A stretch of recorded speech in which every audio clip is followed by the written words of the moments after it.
Salut à tous, c'est Pang de la chaîne, bienvenue sur cette vidéo qui aujourd'hui va parler de la National Guild of Hypnotists, qui est la plus grande guilde d'hypnotistes, en tout cas celle qui aux États-Unis regroupe le plus d'adhérents.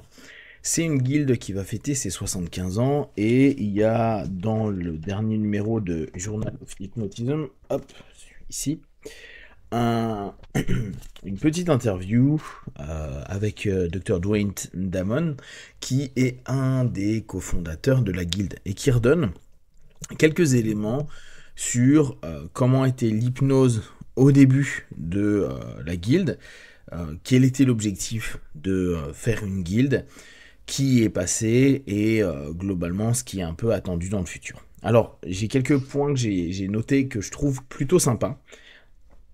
Donc, ça fait 75 ans que la guilde, elle existe. Vous allez voir, il y a un truc assez amusant, c'est que la plupart du temps, sur le logo, il y a écrit « Established en 1950 » ou « 1951 ». Et c'est plutôt cool dans l'interview. On comprend un peu pourquoi c'est pas clair, parce qu'à un moment, Dwight, il dit à la fin des années 50 et au début des années 51, la National Guild of Hypnotists et le journal de l'hypnotisme a débuté. Donc lui-même, dans l'explication temporelle, c'est entre fin 50 et 51. Ça se trouve, la NGH a été créée un tout petit peu avant ce petit journal que je vous ai montré précédemment, et c'est pour ça que on peut trouver sur le logo 1950 ou 1951. Moi, c'est une question que je m'étais posée, donc je suis content d'avoir la réponse. Alors, qu'est-ce qu'il nous dit? Il nous explique qu'en fait, dans les années post-guerre, il n'y avait que très peu de formations, voire pas du tout, qu'il était préférable de se former au travers d'ouvrages.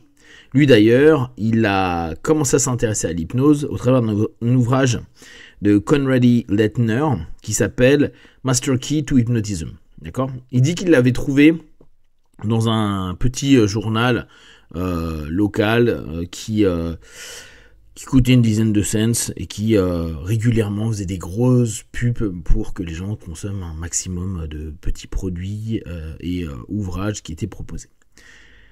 Il nous parle après d'un des cofondateurs, mais qui serait peut-être la personne qui a le plus œuvré initialement pour la guilde, qui s'appelle Rexford North. Et en 49, donc, Rexford North a ouvert un centre d'hypnose à Boston.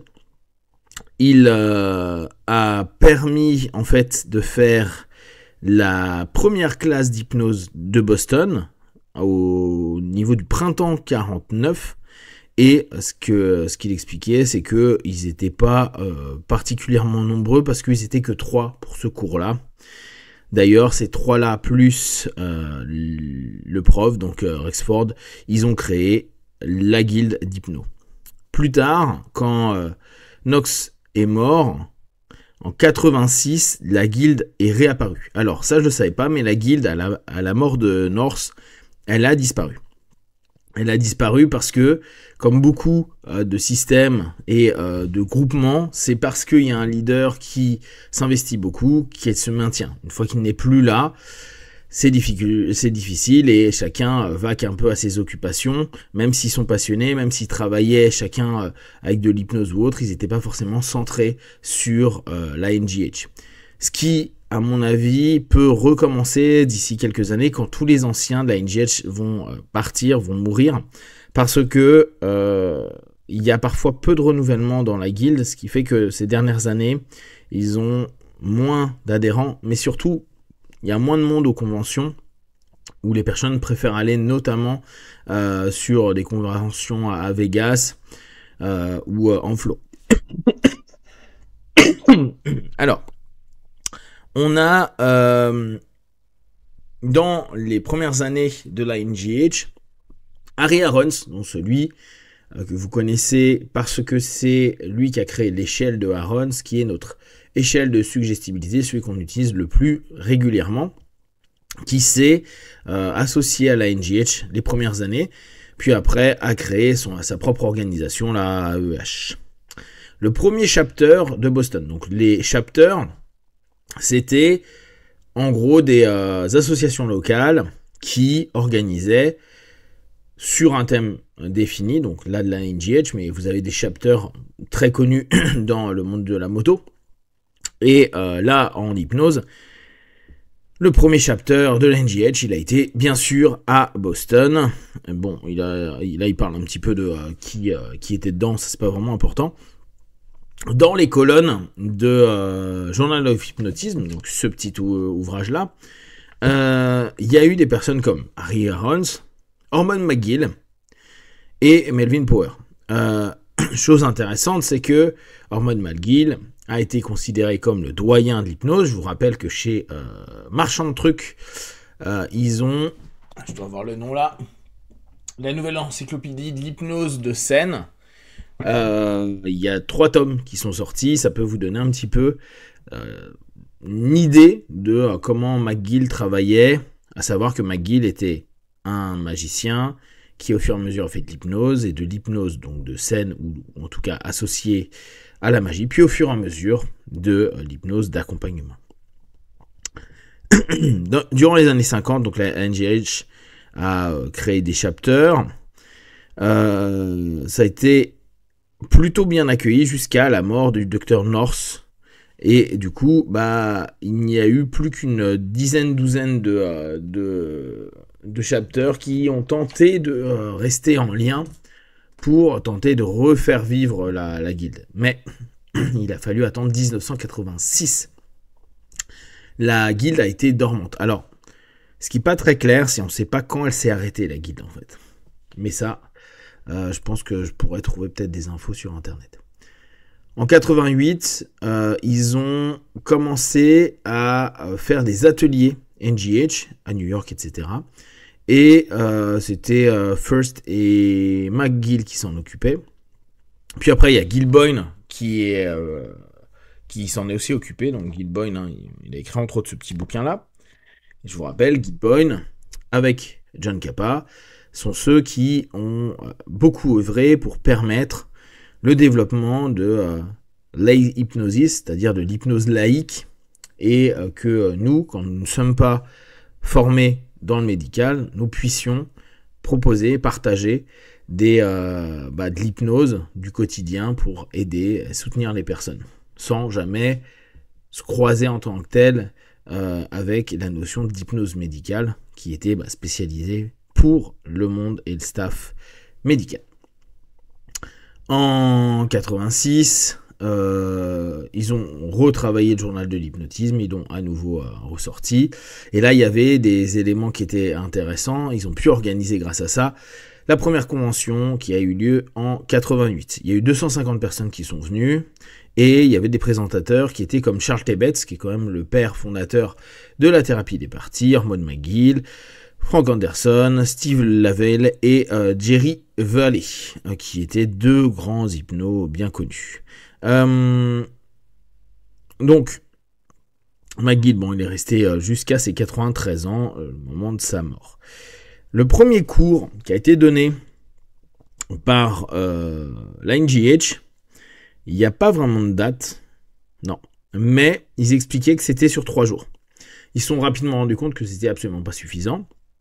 Du coup, ils ont demandé à Dr. Richard Hart, qui est vraiment un des piliers de la NGH et du programme de la NGH, de les aider à développer un cours basique et avancé pour que la profession puisse avoir un matériel à jour et puis assez qualitatif et quantitatif. Donc c'est Hart qui a beaucoup bossé dessus. Après, au fur et à mesure, ils disent, il y a eu beaucoup de personnes qui ont bossé dessus pour que ça puisse encore se développer, que c'est encore mis à jour régulièrement. Il y a une question qui est très intéressante, qui est celle de savoir que la NGH, dès le départ, a accueilli absolument tout le monde dans le monde des hypnos. Et il y a eu également donc les hypnos de scène. Moi, j'avais entendu dire, mais là, il n'en parle pas, donc peut-être que c'est pas une information juste, que la NGH avait été fondée par des personnes qui principalement étaient des hypnotistes de scène.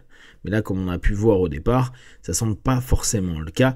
On avait quelqu'un qui a été vraiment hypno, Dwight il a été chiropracteur et après hypno, formé par Knox, donc c'est peut-être pas forcément que des gars de scène, après les autres peut-être venaient de l'hypnose de scène. Donc il demande un petit peu ce qu'il en pensait, ce que je trouve intéressant comme réponse, et je pense que c'est une des plus pertinentes que j'ai entendues depuis longtemps, il disait, bien avant que la technologie n'arrive, et donc on puisse avoir la connaissance via Internet, l'hypnose de scène a été ce qui était le plus visible pour le public, le grand public. Donc la profession de l'hypnose, elle a survécu jusqu'à aujourd'hui parce qu'il y a eu des contributions et une reconnaissance au travers de l'hypnose de scène. Et c'est vrai que l'hypnose médicale, on a beau s'y intéresser et on sait que des gars comme Kruger dans les années 50 notamment ont fait énormément pour l'hypnose médicale. Aujourd'hui, vous parlez de Kruger, personne ne connaît. Hormis Milton Erickson un peu plus tard qui a réussi à l'intégrer dans la psychiatrie, c'était pas quelque chose d'hyper connu. Maintenant, le contre-coup, c'est que beaucoup de personnes d'hypnose médicale ou d'hypnothérapie, de façon générale, peuvent être dans la critique de l'hypnose de scène et ce qui est proposé, mais faut aussi prendre plutôt ça comme un élément qui a été un outil de marketing et de communication.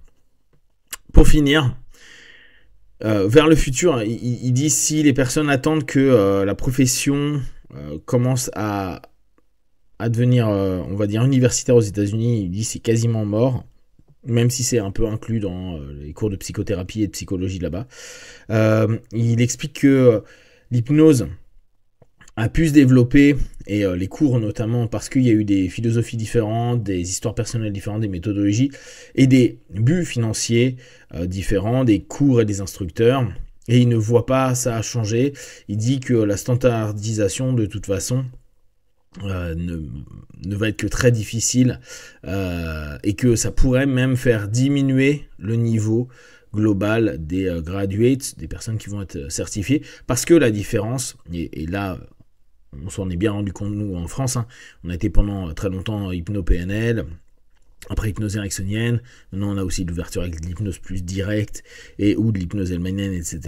Et on se rend compte que les personnes veulent aller étudier plusieurs styles, plusieurs façons de faire, plusieurs façons d'aborder l'hypnose, et ça donne des personnes qui pratiquent et qui partagent beaucoup plus compétentes que quand on est fermé dans un cursus complètement défini et qu'on ne connaît même pas d'autres façons de faire et de pratiquer.